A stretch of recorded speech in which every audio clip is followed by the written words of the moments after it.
Él le ha dado a conocer. Ok, aquí Juan, ¿verdad? Está narrando está narrando, ¿verdad? Que a Dios nadie le ha visto jamás. A Dios nadie le ha visto. ¿Sí? ¿Qué quiere decir con esto Juan? En la esencia de lo que es Dios, realmente en lo que Él es, nadie lo ha visto como Él es, porque Dios es espíritu. ¿Sí? Entonces Juan está diciendo, a Dios nadie le ha visto. ¿Sí? Entonces, ¿qué pasó en el Antiguo Testamento? Cuando dice la palabra de Dios que Moisés platicaba cara a cara con Dios. Eso es algo de mucha controversia, ¿no? Sí. Ese versículo como que contradice un poquito eso. Con lo que contradice. Ahí hay dos cuestiones que hay que tomar, o dos posturas que los teólogos toman. Una es que Dios tomó ¿cómo le podríamos llamar? Un antropomorfismo. Dios tomó una forma humana para poder hablar con Moisés. ¿Sí? Pero nadie ha visto a Dios cuando se refiere aquí en su esencia, en la esencia de Él. Yo me voy más por la segunda postura, que dice que quien realmente habló con Moisés fue Jesucristo, Cristo preencarnado. ¿Sí? Porque Juan también escribe que Jesús dijo, Isaías vio mi gloria. ¿Y cuándo vio Isaías la gloria de Jesús? Bueno, en Isaías capítulo 6, versículos 1 al 7. A ver, búscalo, por favor. ¿Isaías? Capítulo 6, versículos 1 al 7.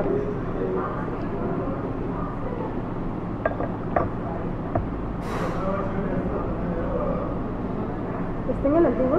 En el Antiguo Testamento. Está después de Salmos. Isaías capítulo 6, versículo 1 al 7, por favor. Bien, en el año que murió el rey Usías, vi yo al Señor sentado sobre un trono alto y sublime, y sus faldas llenaban el templo. Por encima de él había serafines, cada uno tenía 6 alas. Con 2 cubrían sus rostros, y con 2 cubrían sus pies, y con 2 volaban. Y el uno al otro daba voces diciendo, Santo, Santo, Santo, Jehová de los ejércitos, toda la tierra está llena de su gloria. Y los quiciales de las puertas se estremecieron con la voz del que clamaba, y la casa se llenó de humo. Entonces dije, ay de mí que soy muerto, porque siendo hombre inmundo de labios, y habitando en medio de un pueblo que tiene labios inmundos, han visto mis ojos al Rey, Jehová de los ejércitos.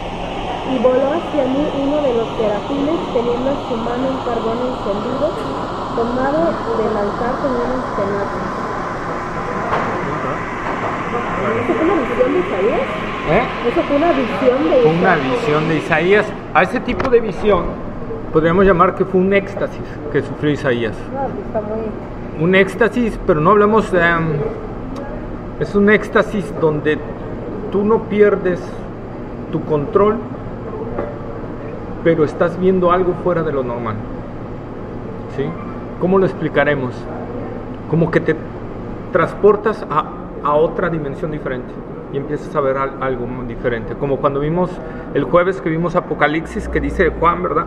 Yo estaba en el Espíritu en el día del Señor. Juan estaba en la isla de Patmos físicamente, pero llegó un momento que Dios obró de tal forma que lo llevó a esa parte, y él pudo ver todas las visiones que Dios le dio de lo que se iba a venir, sin él dejar de estar en la isla de Patmos. Otra de las cosas es como narra el apóstol Pablo, ¿verdad? Que dice el apóstol Pablo en 1 Corintios, ¿verdad? Dice, conozco un hombre que fue y visitó el tercer cielo, pero dice, pero no sé si en el cuerpo o fuera del cuerpo, la verdad Dios lo sabe, yo no lo sé, pero dice, pero que vio cosas asombrosas allá arriba que Dios tiene preparados, dice, pero no sé si en el cuerpo o fuera del cuerpo. Y Pablo estaba hablando de su experiencia. Ni él mismo que la vivió podría definir si lo estaba viviendo en el cuerpo o fuera del cuerpo. Y es lo que pasaba con los profetas también del Antiguo Testamento.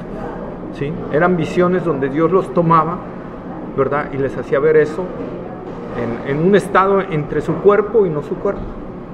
¿Sí? Entonces a eso se le llama éxtasis. Por ejemplo, cuando el apóstol Pedro en Hechos, ¿verdad? Que dice que mientras preparaban la comida abajo subió a orar. Y dice, mientras estaba yo orando me sobrevino un éxtasis y vi una visión. Dice un manto que bajaba con animales cuadrúpedos y terrestres, animales que eran inmundos para los judíos dentro de la ley. Entonces de repente oyó una voz que le dijo: Pedro, mata y come. Y él entendió que fue la voz del Señor. Y le dijo: Señor, no, porque nunca he comido un animal inmundo en mi vida. Además del cerdo, ¿cuáles son? Cerdo, la serpiente, el ratón, varios. Entonces, el ratón, la serpiente, el cerdo, todo lo que tiene la pezuña hendida, algo así dice. Entonces, dice Pedro: ningún animal he comido, ningún animal inmundo, Señor, no lo voy a hacer. Y le responde el Señor: tú no llames inmundo a lo que yo he limpiado. ¿Verdad? ¿Qué estaba preparándole el Señor? Si nosotros nos transportaríamos ahí a Hechos, veríamos que lo estaba preparando porque Pedro iba a ser el que iba a abrir el evangelio hacia los gentiles. Y venían en camino ya unas personas enviadas por Dios, que el centurión envió a buscar a Pedro, porque el centurión recibió la visión de un ángel que le dijo: ve a casa de Simón Pedro y mándalo a traer. Entonces mandó a alguien. Ellos ya venían en camino cuando Dios le da esta visión a Pedro. Cuando termina esta visión, le dice: ahora sí, Pedro, baja, porque hay dos personas que vienen a buscar por ti y no te niegues, ves con ellos. Entonces Pedro baja y ya lo estaban esperando, ¿verdad? Entonces lo llevaron allí a casa del centurión, predica el evangelio y se convierte el centurión y toda su casa, ¿verdad? Y entonces cuando Pedro vio lo que sucedió ahí, dijo: entonces el Señor le ha abierto la puerta a los gentiles también, porque Pedro todavía tenía la visión de que el evangelio nada más era para los judíos. Y ahí Dios le demostró que no, por eso le tuvo que mostrar esa visión antes, si no Pedro no hubiera ido. Entonces ahí nosotros vemos el éxtasis que sufrió Pedro para poder conocer esa verdad. Entonces así pasaba en la vida de ellos, ¿no? Por eso cuando aquí dice: a Dios nadie le vio jamás, en la esencia de Dios nadie le ha visto, porque Dios es infinito, Dios es espíritu, ¿sí? Por eso dice el profeta Isaías que Dios mide el universo con la palma de su mano. Entonces imagínense la grandeza de Dios que tenemos. El universo de trillones de años luz, para que lo entendamos, y debemos de entender esto: Dios no tiene manos, Dios no tiene pies, Dios es espíritu. Y eso es lo que debemos de entender. Cuando en la Biblia nos muestra que Dios tiene espaldas, o que tiene brazos, o que tiene ojos, Dios toma formas antropomórficas para que lo pudiéramos conocer. Pero Dios en su esencia real no se ha mostrado a ningún ser humano. Por eso cuando Moisés le dice: Señor, muéstrame tu gloria, pues ¿qué no la había visto en el monte, en el Sinaí, cuando recibió las leyes? ¿Por qué le pidió ahora a Dios que le mostrara realmente su esencia? Le dice Moisés: no te puedo mostrar mi cara ni nada, ¿no? Porque si te muestro, caerías fulminado en ese momento. ¿Por qué? A causa de la pureza de Dios y de nuestro pecado. Por eso es la cuestión. Nuestro pecado no aguantaría la santidad de Dios. Si los ángeles que no tienen pecado, ya lo leímos ahí en Isaías 6, ¿qué hacían los querubines? Dice: con dos cubrían sus rostros. Y son seres sin pecado. Entonces, cubrían sus rostros. ¿Por qué? No podían ver la santidad de Dios directamente. Por eso los ángeles aclamaban ese atributo de Dios: santo, santo, santo. Hay quienes dicen que ahí está evocando la Trinidad, pero la realidad, los que se han dedicado a examinar el hebreo, están hablando de que ahí está los ángeles exaltando ese atributo de Dios. Cuando en el idioma judío no había una afirmación, sino se repetía algo dos veces, era una afirmación muy fuerte. Bueno, ahora los ángeles repitiéndola 3 veces a los judíos, ¿qué quería decir? Algo que sobrepasa, una confirmación tremenda. Entonces cuando los ángeles decían santo, santo, santo, estaban diciéndole: la santidad de Dios es algo muy grande, que ni nosotros podemos mirarla fijamente. Por eso Dios le dijo a Moisés: si te muestro cómo soy, no vas a vivir, Moisés. Voy a hacer algo, dice. Te vas a meter en la hendidura de esa peña y voy a poner mi mano sobre ti. Término antropomórfico, ¿verdad? Para que entendamos. Dice: y voy a pasar y vas a ver mis espaldas, pero no podrás ver mi rostro. Entonces dice Moisés que vio eso de Dios, ¿sí? Entonces nosotros vemos, y les repito que aquí Juan lo que está diciendo, al Padre nadie lo ha visto en su esencia. Y muchas cosas que nos habla el Antiguo Testamento de que vieron a Dios es que vieron a Jesucristo, al Verbo, al Logos de Dios, que es Dios, la segunda persona de la Trinidad, ¿sí? O sea, sí veían a Dios, pero a la segunda persona preencarnada, antes de su encarnación. Y entonces es lo que podían ver.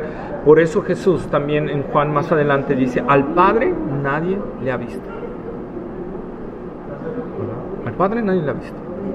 Entonces a quienes vieron en el Antiguo Testamento al Hijo, ¿verdad? Más que en Daniel es el único que tiene una cita donde dice que vio como una reunión celestial y vio un anciano de días sentado sobre su trono. Y otra vez, no es que Dios sea un anciano y envejezca, sino que Dios toma formas para que podamos entender, ¿verdad?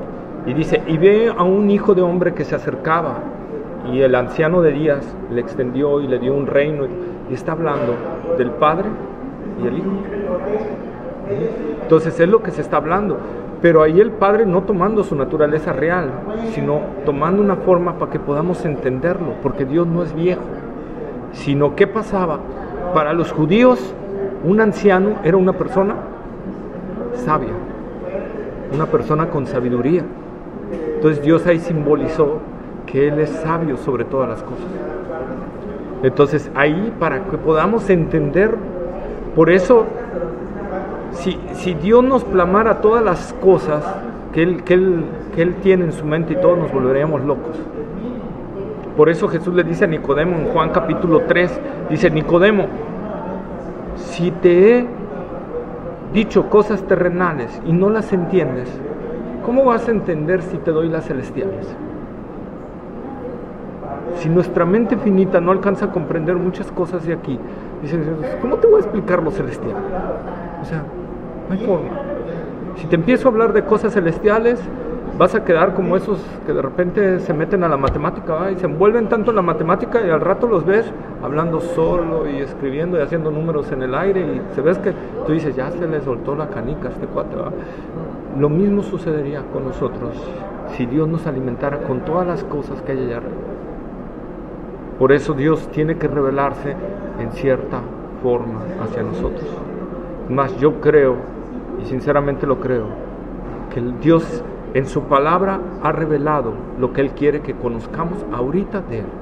Y ya en la eternidad conoceremos más cosas de Él. Pero ahorita la esencia que Dios quiere que conozcas está en su palabra.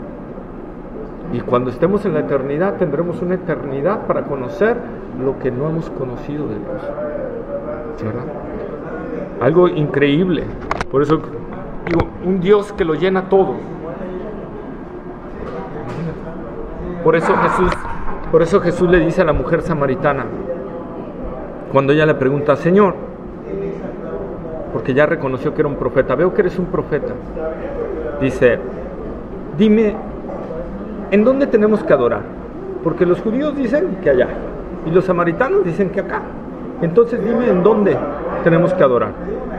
Y Jesús le dice, mujer, ciertamente la salvación viene de los judíos, dice, pero ahora la hora viene y ahora es cuando los verdaderos adoradores adorarán al Padre en espíritu y en verdad, porque Dios es espíritu y tales adoradores busca que le adoren. ¿Sí? Entonces Dios al decir Dios es espíritu, ¿qué quiere decir? Que no tiene forma. ¿Sí? Él es un ser que sobrepasa nuestro entendimiento, que lo llena todo el universo. Por eso a Salomón le dice, Salomón, me pusiste una casa, ¿tú crees que una casa, yo voy a caber en una casa? Si los cielos de los cielos no me pueden contener. Si todo lo que conocemos, el vasto universo, todo lo que hay, no puede contener su presencia, porque Dios la abarca mucho más allá. ¿Tú crees que voy a caber en una casita? Pero ok, mi gloria va a habitar ahí, ¿verdad? En esa que tú hiciste. Pero vemos que Dios se manifiesta de maneras diferentes para que vayamos conociéndolo. Pero Dios tal cual es con lo que dice a Juan aquí, a Dios nadie le ha visto. Y eso es lo que se refiere, a Dios en espíritu, en su esencia, ¿verdad? ¿Alguna duda? ¿Pregunta? Juan capítulo 4, verso 24. busquen ahí en la Biblia, Juan capítulo 4, versículo 24.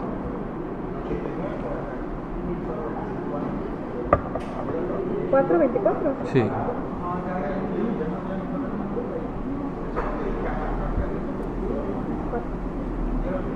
Dios es espíritu y los que le adoran en espíritu y en verdad es necesario que adoren.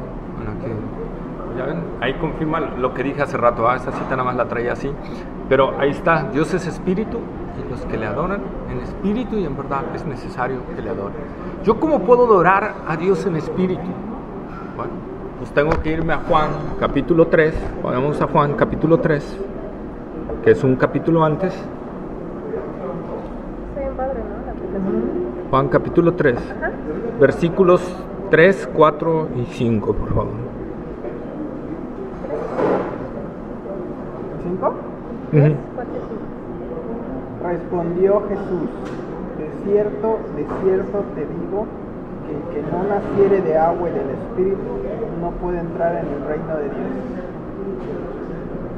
Que no naciere de nuevo no puede ver el reino de Dios. ¿No naciere del agua y del espíritu? ¿Sí? No naciere de agua. Sí, está bien. Ah, estaba leyendo. Como la vez pasada que estaba en otro capítulo, en otro versículo, y otro. A ver, síguele. A ver, espérame. ¿Cómo? Que no naciere de agua y del espíritu no puede entrar en el reino de Dios. No puede ver el reino de Dios. Ajá, síguele. Es que él es médico, te va a preguntar por qué y por qué. A ver, ahorita vamos. Espérame, ¿el 5 el 6? 3, 4 y 5. 3, 4 y 5, perdón. A ver.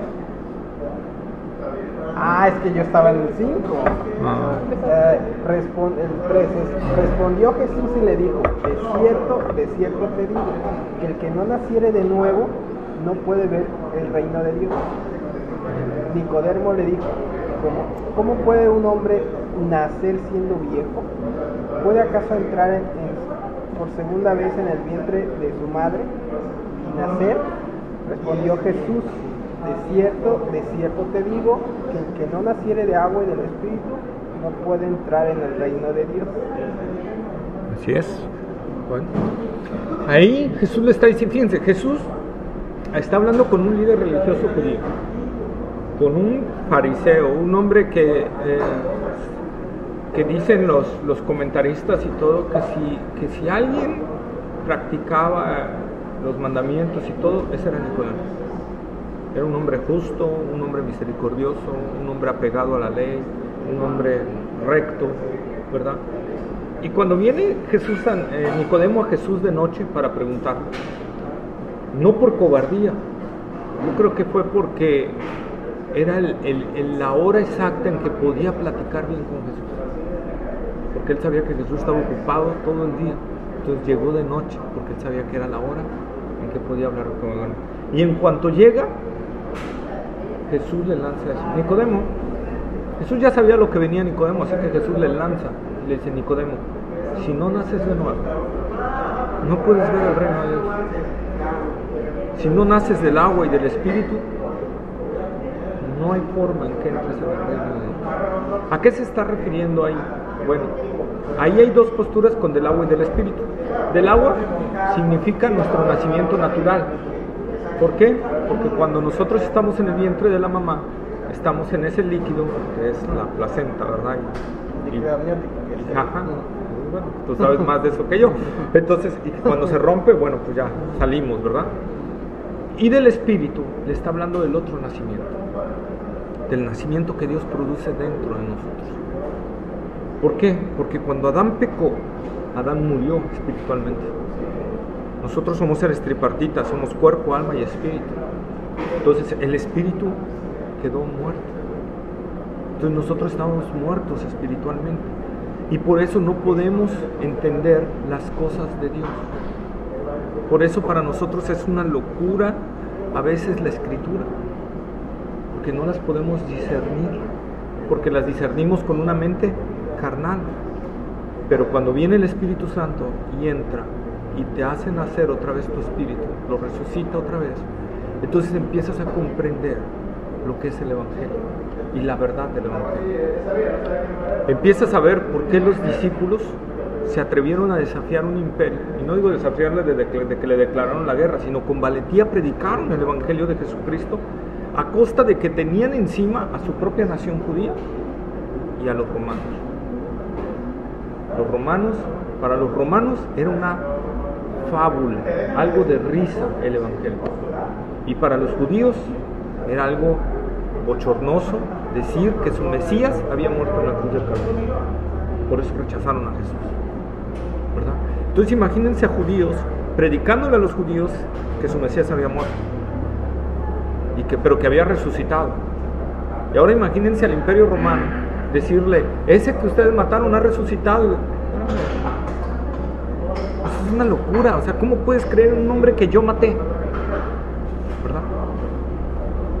¿Qué sucedió en la vida de esos discípulos para que tuvieran ese valor de predicar ese Evangelio? Si cuando arrestaron a Jesús todos salieron huyendo y se dispersaron, ¿verdad? Y hasta Pedro lo negó 3 veces. ¿Qué sucedió que hizo que su filosofía, su pensamiento, su forma de razonar cambiara totalmente? Que vieron a Cristo resucitado. ¿Que vieron qué? A Cristo resucitado. Y eso les dio todo el valor para enfrentar al imperio, y no solo al imperio, sino a su propia nación. Y lo hicieron con tal fuerza que la mayoría, casi todos los apóstoles murieron martirizados, a excepción de Juan, que murió de vejez, el que escribió este Evangelio. Pero todos los demás murieron martirizados. Pedro murió crucificado al revés, ¿sí? Jacobo, el mayor, murió decapitado por Herodes. Y todos, uno a uno, en diferente tiempo, fueron martirizados. Y sin embargo, con valentía hablaban el Evangelio, sabiendo que les iba a costar la vida. ¿Qué sucedía en la vida de esos apóstoles? La verdad de la vida espiritual. Cuando Cristo viene a tu vida y te hace nacer de nuevo, entiendes eso. Mientras, no. Por eso el apóstol Pablo dice: para el hombre carnal, el Evangelio es una locura. Pero para el que ha nacido de Dios, el Evangelio es poder de Dios para salvación. Por eso nosotros podemos ver, cuando antes estabas sin Cristo, tú decías: esto es una locura. Pero cuando viene Cristo a tu vida, ¿verdad? Cuando viene Cristo a tu vida, tú dices: esto no es una locura, esto es una realidad. ¿Sí? Entonces es a lo que Jesús se refería ahí: Nicodemo, si no naces del Espíritu, no vas a entender lo que es el reino, no vas a entender lo que es la verdad, no vas a entender lo que necesitas para ser salvo, y necesitas creer en mí. Y esa es la verdad. Toda la salvación del hombre se sustenta en creer en el Cristo resucitado, en que Él, ese Cristo, ese hombre que anduvo aquí en la tierra, que murió ahí en la cruz del Calvario, derramó su sangre por mí y pagó el precio por mí, y resucitó para que yo tenga vida eterna. Eso es lo que yo necesito. Así de sencillo es el Evangelio. Dios se hizo carne, se hizo hombre, fue a la cruz del Calvario por mí, murió por mí, derramó su sangre por mí y resucitó. ¿Para qué? Para que yo también resucite en el día posterior. Por eso Él dio ese paso para que nosotros pudiéramos entenderlo. Pero para el hombre carnal, la gente dice: ¿estás loco? O sea, así de sencillo te salvas, nada más creyendo en ese Jesús. ¿Sí? Y la gente o quiere añadirle al Evangelio, o dicen: el Evangelio es una locura. No, hombre, tú estás mal. Están mejor las filosofías, están mejor esos hombres que escriben libros acerca de la psicología, ¿verdad? Y todo eso, que hablan y que eso es lo mejor. Pero hasta que viene Cristo y cambia tu vida. Estaba yo leyendo, por eso les recomiendo mucho la biografía de David Wilkerson. Ese hombre, Dios lo llevó a meterse a Nueva York, a las pandillas de Nueva York, 1950, 1960, cuando en esa zona de Nueva York ni la policía se atrevía a meterse. causa de las pandillas que había. Y eran muertes, era algo tremendo lo que sucedía ahí. La mayoría de las iglesias no querían nada que ver ahí. Y este hombre entró ahí, sin policía, sin guardias, sin nada. Hablarles simplemente del amor de Dios para con ellos. La banda más terrible, los Mau Mau, con el sublíder, porque había otro líder, pero el sublíder, Nique Cruz. Nique Cruz, hasta el líder le tenía miedo a Nique Cruz. El mismo líder decía, él está loco. Con él ni te metas porque te mato. O sea, así de pesado era Nique Cruz. ¿Sí? Entonces, él, cuando vio a Nicky, lo andó persiguiendo. Y Nicky una vez le dijo, si me vuelves a hablar de ese Cristo, te voy a cortar en pedacitos. Y él le dijo, sí, Nicky, pero cada pedacito mío te va a decir que Cristo te ama. Y ese hombre, duro, cruel, que había matado a varios, que había hecho cuanta cosa, traía varias muertes encima, de repente entrega su vida a Cristo y empieza a buscar a los demás pandilleros para hablarles del amor de Cristo. ¿Qué hizo ese cambio de la noche a la mañana en México? ¿Pero qué pasó con los demás?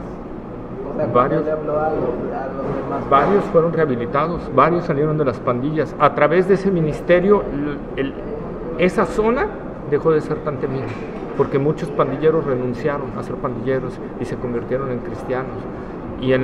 Al principio hay testimonios de expandilleros que fueron pastores, evangelistas. De pandilleros a pastores. De pandilleros a pastores, a evangelistas, que varios levantaron centros de rehabilitación para la gente.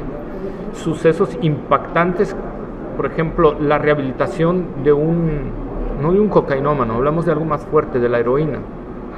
La rehabilitación de un hombre, había veces, y ahí lo relatan y están los mismos que hablan sobre eso, las personas que estuvieron metidas en eso, que no necesitaron ni de rehabilitación, que de la noche a la mañana dejaron la heroína, cuando entregaron su vida a Cristo, y toda esa intoxicación se quitó. Y es cuando tú ves lo que es el Evangelio. Sí se puede hacer eso, por ejemplo, que por ejemplo, usted que está así con esto, con esa gran potencial religioso, ¿no? Y que usted se vaya con un grupo de pandilleros, ¿usted podrá crear ese efecto igual que hizo él? Porque Dios puso esa carga en él que fuera hacia Nueva York. Si Dios pone esa carga y te lleva, es porque Dios te va a respaldar. Y es lo que pasó con él. Dios le puso una carga tremenda. Y todo fue a raíz de una revista que él vio, donde 4 jóvenes fueron sentenciados por un juez porque mataron a un joven blanco, pero que tenía problemas de motricidad y todo eso, y cayó en esas pandillas y lo hicieron pedazos, lo destruyeron. Entonces, cuando él vio, relata ahí que vio la cara dura de esos muchachos, o sea, no de remordimiento, sino dura, de odio, de rencor, Dios le puso en su corazón y él empezó a derramar lágrimas en ese momento al estarlos viendo ahí, y le dijo a alguien, esto es porque no conocen el amor de Dios, por eso ellos sienten ese rencor y ese odio, porque creen que no hay alguien que los ame en verdad. Y Dios puso en su corazón que fuera ahí y se metió, aún a costa de que lo podían matar.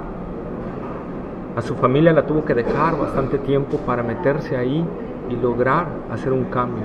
Y ahí está escrito en la historia, provocó un cambio tremendo en esa ciudad, en esa zona donde nadie se atrevía a entrar.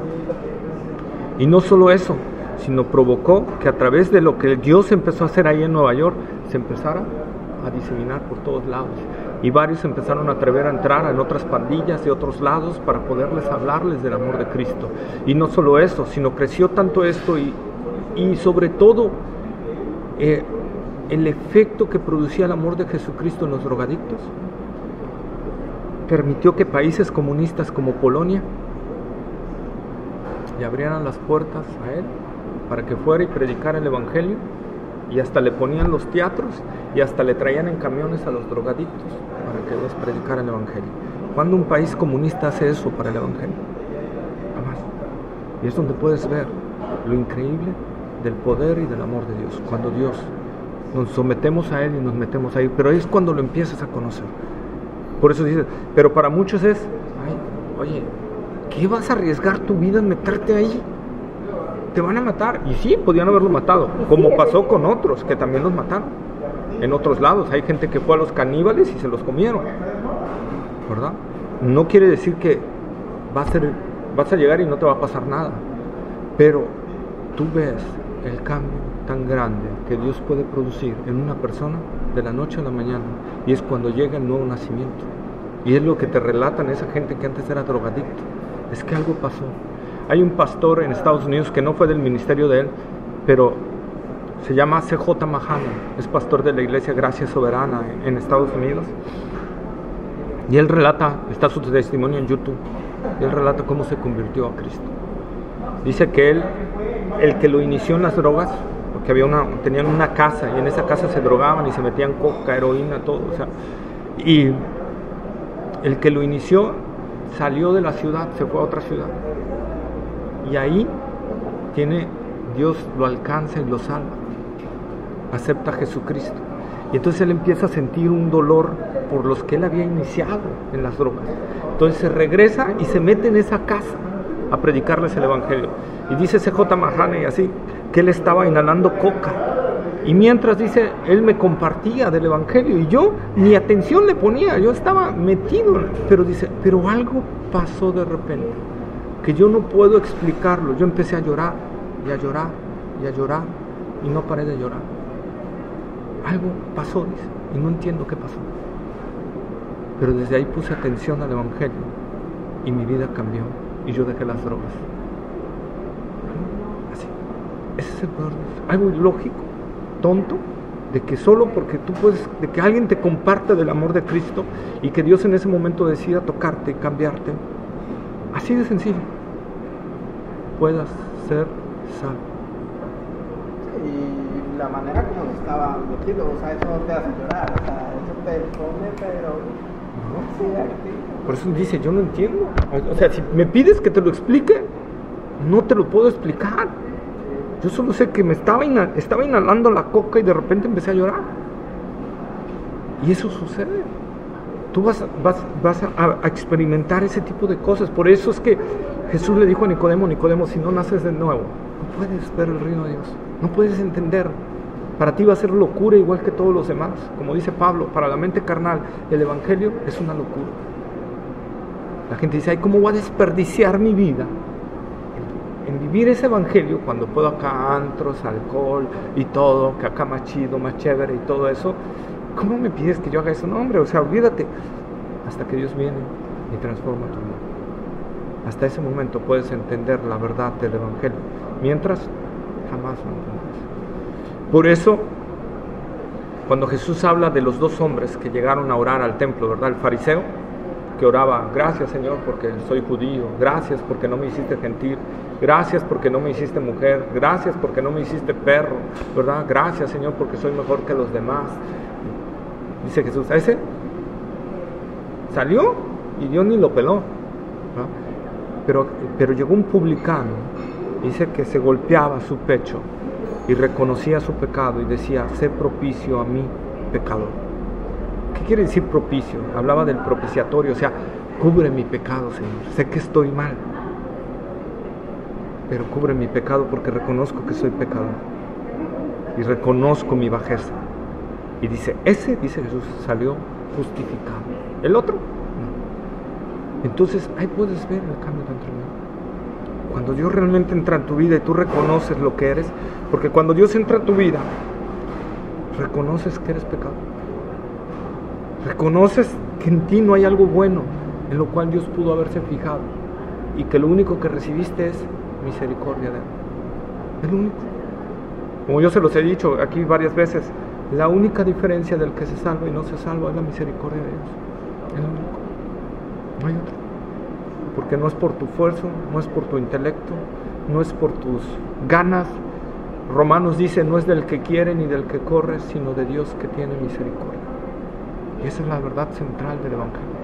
Tú puedes correr si quieres, pero tienes que apelar a la misericordia de Dios, porque si no, esa es la verdad central del Evangelio. Y Juan es lo que nos trata de explicar, ¿verdad? A Dios nadie le ha visto, pero jamás dice, pero el unigénito Hijo que está en el seno del Padre, Él le ha dado a conocer. A través de Jesucristo nosotros podemos conocer cómo es el Padre. Jesucristo es el único que podía revelarnos la esencia del Padre. ¿Por qué? Porque como dice Juan 1:1, lean Juan 1:1, por favor. San Juan.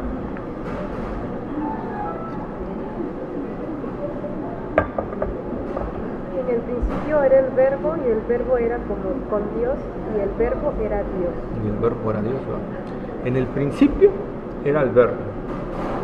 La palabra ahí en el griego es logos, que es la palabra que define una persona.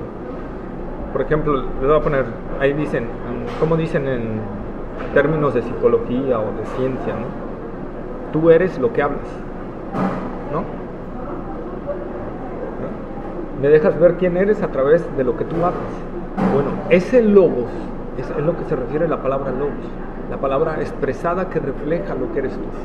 Entonces, ese logos que habitaba en Dios, que era Dios mismo, ¿verdad?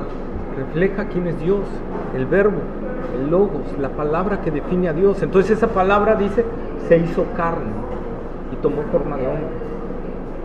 Ese era Jesús, ¿sí? Y ese caminó entre nosotros y nos dio a conocer a través de él cómo es el Padre. A través de su vida, de su ejemplo, de su andar, nos demostraba cómo era el Padre realmente. Por eso Jesús le dice Juan 14, si vamos a Juan 14, versículo, Juan capítulo 14, versículos, creo que es del 3 al 6, si mal no recuerdo, no lo traigo aquí, pero ahorita me acordé.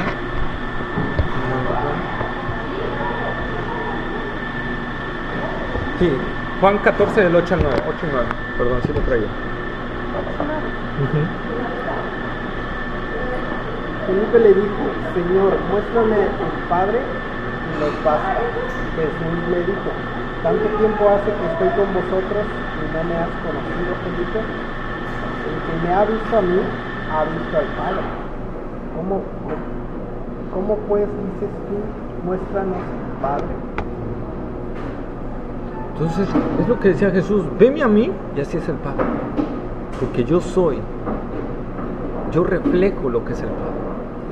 Si yo soy esa palabra que define lo que es el Padre. Y yo soy esa palabra que se hizo carne para que ustedes conozcan quién es el Padre. Entonces, veme a mí y estás viendo al Padre.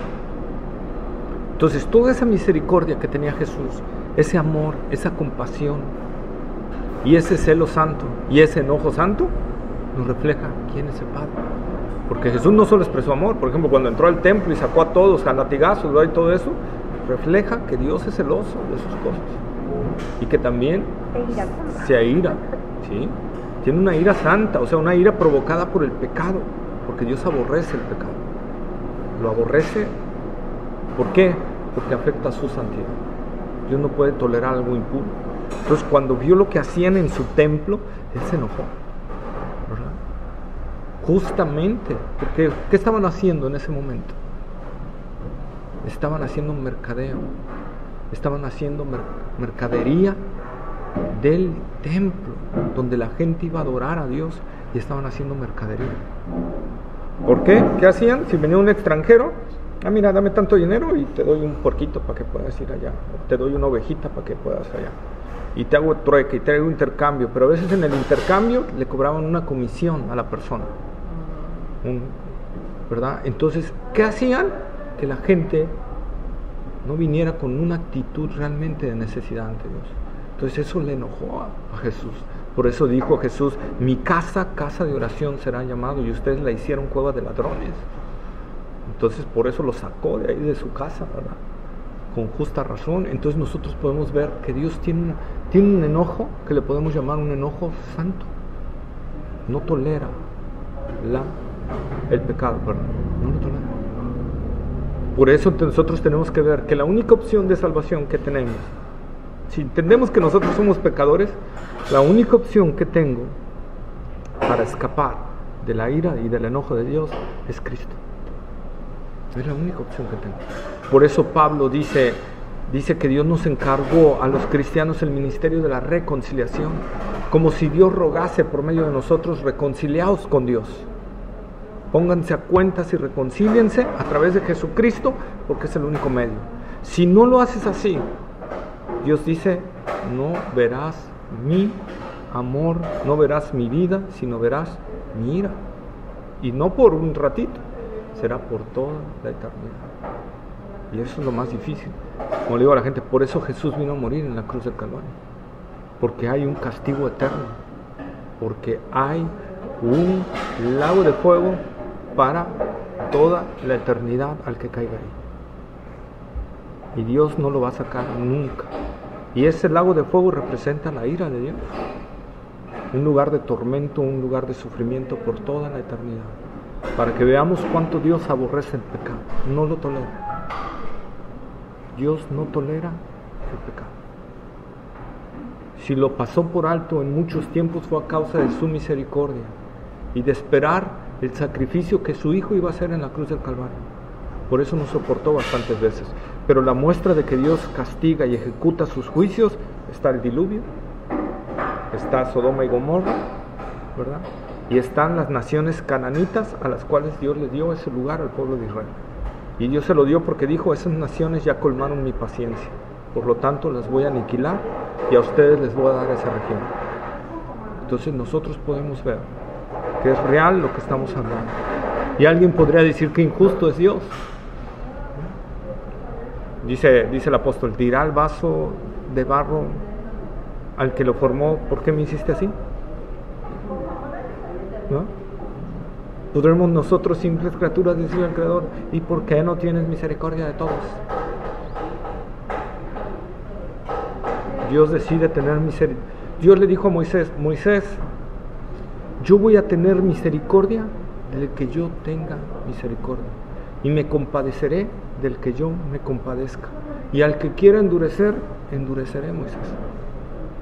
¿Entiende? Yo soy soberano, nadie me manda, ni nadie me manipula. Yo soy un Dios soberano, y ese es otro atributo de Dios, su soberanía. Nadie le tuerce el brazo a Dios para que haga cochinito, ¿no? Y ay, Dios, haz esto, voy a hacer ayuno, Señor, y si me muero de hambre es tu culpa, concédeme esto. No, a Dios no le podemos hacer manita de puerco, ¿sí?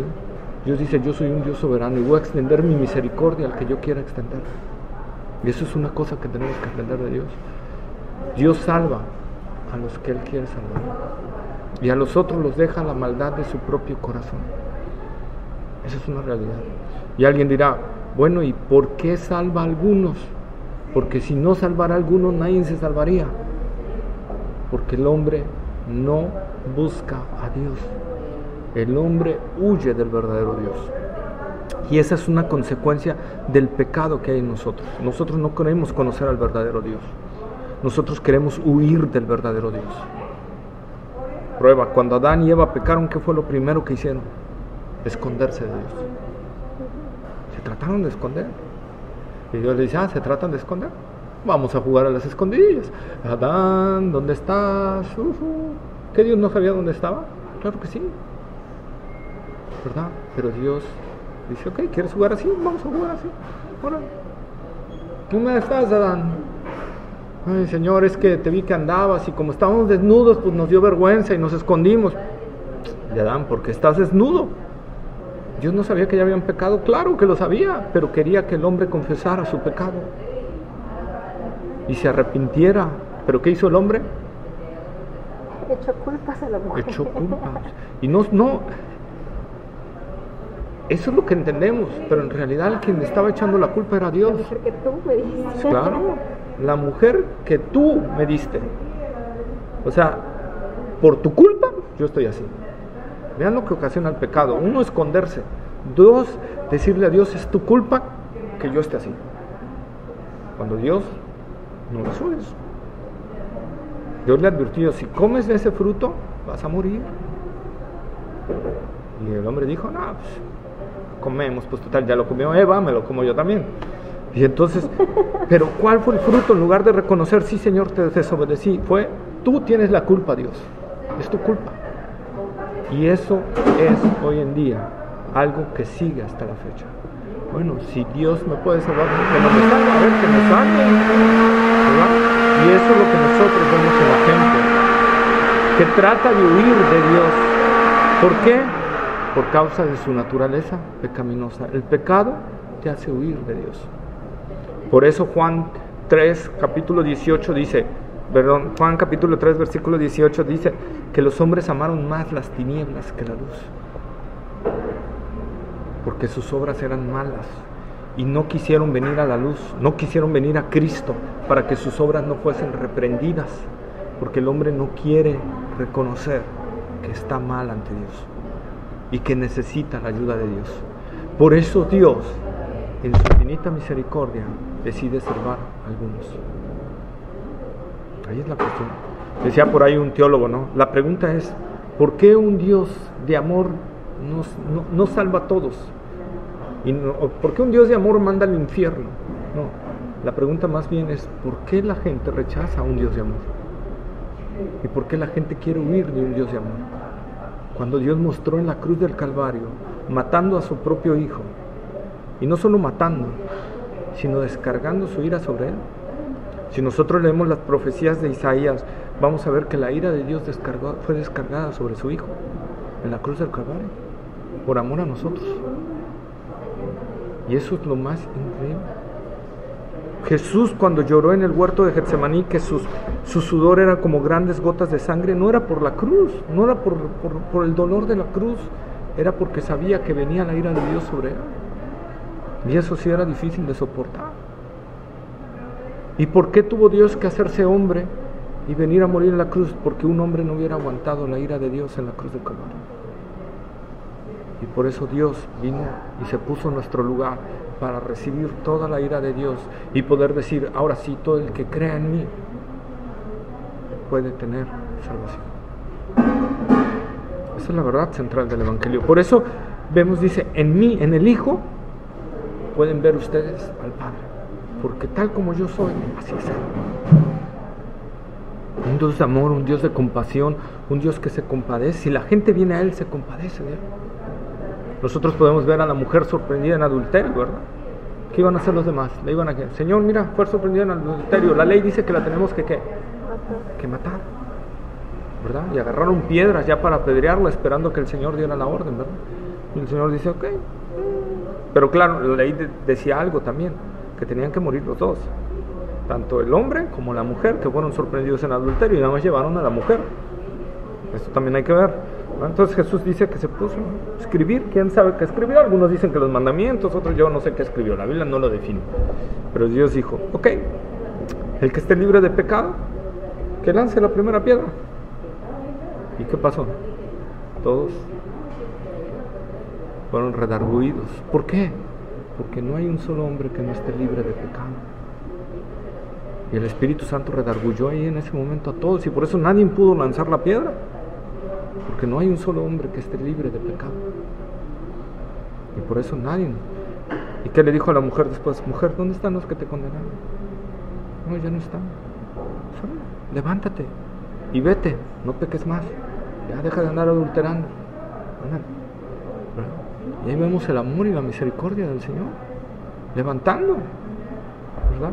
Haciendo cosas que nadie hacía en su tiempo y mostrando el amor. Y por eso le dice a Felipe, Felipe, ¿estás viendo lo que yo hago? Así es el Padre, así es mi Padre, así es vuestro Dios. Con ese amor y con esa misericordia, todo aquel que venga a Él, Él lo va a recibir. Él no va a rechazar a nadie. El problema es que el hombre no quiere venir a Dios. Y por eso Dios, en su soberanía, decide salvar a algunos, ¿no? Entonces nosotros podemos ver aquí en lo que Juan nos está escribiendo. Dice que a Dios nadie le vio jamás. El unigénito Hijo que está en el seno del Padre, Él le ha dado a conocer. Y nosotros podemos conocer a Dios como es, leyendo los Evangelios y leyendo el Nuevo Testamento, y vamos a poder conocer cómo es Dios. Y vamos a ver a ese Dios de amor, a ese Dios de misericordia, pero a un Dios santo, a un Dios que no admite el pecado, y que aún a sus hijos los corrige, y que aún a sus hijos los disciplina, y que aún a sus hijos, dice el escritor de Hebreos, les pega duro si se portan mal. Porque Dios dice: al que ama disciplina y azota a todo aquel que tiene por hijo, para formarlo y hacerlo madurar. Dios no admite, ¿cómo llamamos?, niños caprichosos o niños esos que quieren hacer su voluntad y manejan a los padres, ¿va? Dios no permite que sus hijos lo manejen. Dios los disciplina en amor y les hace enseñar cuál es el camino correcto, ¿verdad? Entonces nosotros podemos conocer a Dios tal cual Él, a raíz de conocer a Cristo Jesús. ¿Ah? ¿Dudas, preguntas? Hace rato mencionó acerca de que cuando uno habla de Dios, bueno, cuando uno habla se conoce todo acerca de esa persona, si realmente está hablando, por ejemplo, de Dios. Pero yo no, bueno, muchas personas luego muchas veces te hablan de Dios y actúan de otra manera. ¿Qué es eso? Es una incongruencia. Sí, o sea, sí. Pues me molesta con su casa, ¿no? Sí, gracias. Sí, claro que sí. A ver.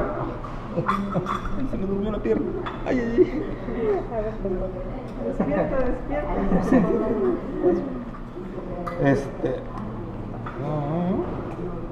¿Algo consumieron ustedes? No. Sí. Sí. Y cuando hablamos de que la palabra te da a conocer, o sea, el logos, hablamos del logos, de esa palabra, que a raíz de nuestro, por ejemplo, a ti te puedo conocer por lo que hablas. Hablamos de eso, de los griegos tenían ese concepto del logos, no la palabra, no lo que platicamos, sino lo que está atrás. Y viene todo, como tú hablas, la forma en la que hablas, vives, actúas, y todo eso te da a conocer a ti. Y por eso surgió ese dicho. O sea, por tu palabra te conozco. ¿Sí? Pero no solamente por la palabra. No, pero a través de la palabra podemos conocer mucho a la persona. Tu personalidad, tu intelecto, la forma en la que hablas, en la que transmites la información y todo eso. Ese es el logos. Había 3 palabras en griego que significaban palabra. Estaba el rema, que es la palabra que viene así nada más. Estaba la palabra que hablamos así corriente y vagamente, ¿verdad? El rema es como una revelación, algo así que se viene y que, se me ocurrió esto. Eso es el rema. Estaba otro que se llama, no me acuerdo la otra palabra griega, que es la forma de hablar corriente y así, X. Pero el logos es la palabra que sale de tu intelecto y transmite lo que tú eres. Eso para los griegos era el logos. Entonces de eso estamos hablando. Ese logos es Cristo, que refleja lo que es Dios realmente, toda la personalidad de Dios. Por ejemplo, hay gente sí que va a ser hipócrita, pero Dios no es hipócrita. Entonces a través del logos Dios está hablando su realidad. Sí. Ahora, ¿qué pasa con las personas que hablan de Dios? Pero que por acá andan maldiciendo a alguien. No conocen a Dios. Pero sin embargo se van y ahí están así rezando y incluso hasta son fanáticos. Es como una compensación o no sé qué es lo que está haciendo. Hacen cosas malas, se sienten arrepentidos y empiezan a meterse a la iglesia, por ejemplo, no sé. Mira, nunca he entendido. Hay un dicho, un evangelista decía, en la iglesia no son todos los que están, ni están todos los que son. Y eso es cierto. Va a haber gente que va a seguir a Dios para matar sus conciencias. Gente por aquí va a levantar sus manos y Dios te amo y te quiero, y por acá va a estar maldiciendo. Eso no es que sean cristianos. Eso es gente como los fariseos, que por acá adoraban a Dios y por acá querían matar a medio mundo. Y por acá querían matar a los cristianos, por acá querían hacer esto, por acá tenían arreglos con Roma para que ellos siguieran en el poder y todo. Entonces no es que el que tú vayas a una iglesia te haga cristiano. no es el que tú levantes tus manos te haga cristiano. Por eso Jesús le dijo a Nicodemo, si no naces de nuevo, no puedes ver el reino de Dios. En pocas palabras, no eres salvo. Realmente Nicodemo lo que le vino a decir a Jesús es lo que el joven rico le fue a decir a Jesús también. ¿Cómo puedo heredar la vida eterna? Esa era la pregunta que ni le alcanzó a preguntar Nicodemo porque Jesús se le adelantó. Y le dijo, Nicodemo, si no naces de nuevo, no puedes tener vida eterna. Y te repito, si alguien podía decirse que vivía valores, que era recto, que era alguien, ese era Nicodemo, como hombre. Un hombre justo, un hombre que se apiadaba de la gente, un hombre. Pero Jesús mismo le dice a Nicodemo, si no naces de nuevo, no vas a entrar en el reino. Y esa es la verdad que nosotros podemos entender. Por eso tú vas a ver a mucha gente que en la iglesia, inclusive hasta pastores, tú vas a ver gente que predica en el púlpito, evangelistas, que por aquí dicen una cosa y por acá hacen otra cosa. Pero eso no significa que porque estés al frente eres salvo, o porque tengas un puesto en la iglesia eres salvo, sino necesitas un nuevo nacimiento, en verdad. Eso es lo que hace el cambio. Por ejemplo, cuando Pablo se despide de los ancianos de Éfeso, los ancianos hablamos de la autoridad en la iglesia de Éfeso, los que mismo Pablo estableció, y Pablo les dice, acuérdense que he estado con ustedes durante un año, día y noche, enseñándoles la palabra de Dios y todo. Yo sé que ahorita voy a partir y ya no voy a volver a ver sus rostros, porque yo sé que ya me está esperada, ya Dios me ha dicho que hasta aquí llegué, que ya voy a estar martirizado, ¿verdad? Por Roma. Dice, pero yo sé que a mi partida se meterán entre ustedes lobos rapaces, que no tendrán piedad del rebaño. Y lo más tremendo es que Pablo dice, aún de entre ustedes saldrán, aún de ustedes mismos. Hay entre ustedes gente que aparenta ser, pero que no son. Entonces eso es lo que te digo. No el hecho de que esté un puesto, no el hecho de que durante un cierto tiempo esté ejerciendo un liderazgo bien. No. Por eso Jesús dijo, por sus frutos los vas a conocer. El fruto del cristianismo lo conoces. El cristianismo lo conoces por su fruto. Un árbol bueno no puede dar frutos malos. Y un árbol malo no puede dar frutos buenos. Santiago lo define en otra cosa y dice, hermanos, entiendan esto. Un agua no puede dar a la vez agua amarga y a la vez agua dulce. Porque si da agua amarga, pues amarga la dulce. Entonces sale amarga de todas maneras. Entonces dice, no puede de una misma fuente salir dos tipos de aguas. ¿Qué está hablando? Acerca precisamente de eso. No se engañen. Si está saliendo de ti cosas que no son, y es ya algo practicado, o sea, ya es una práctica en ti, entonces no te engañes, no eres cristiano.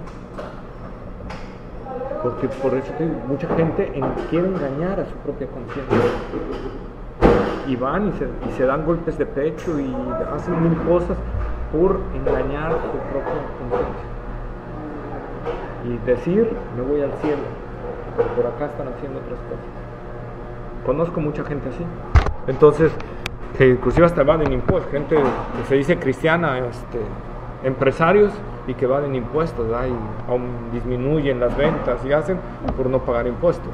Entonces, eso está mal, ¿verdad? Pero ellos mismos quieren acallar su conciencia, ¿cómo? Y yendo a la iglesia y dando dinero. Y ya con eso callo mi conciencia. O voy a un orfanatorio y doy. Y ya con eso callo mi conciencia. Eso es lo que pasa muchas veces. Y Dios dice, eso para mí no sirve.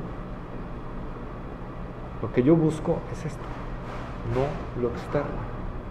Dios busca el corazón, no las apariencias. Y esa es la verdad. ¿Sí? Nos van a correr, ¿qué hacemos? Pues bueno, vamos a ver. Oye, pero si apenas van a las 10, ¿qué pasa ahora ya? Sí, no sé por qué.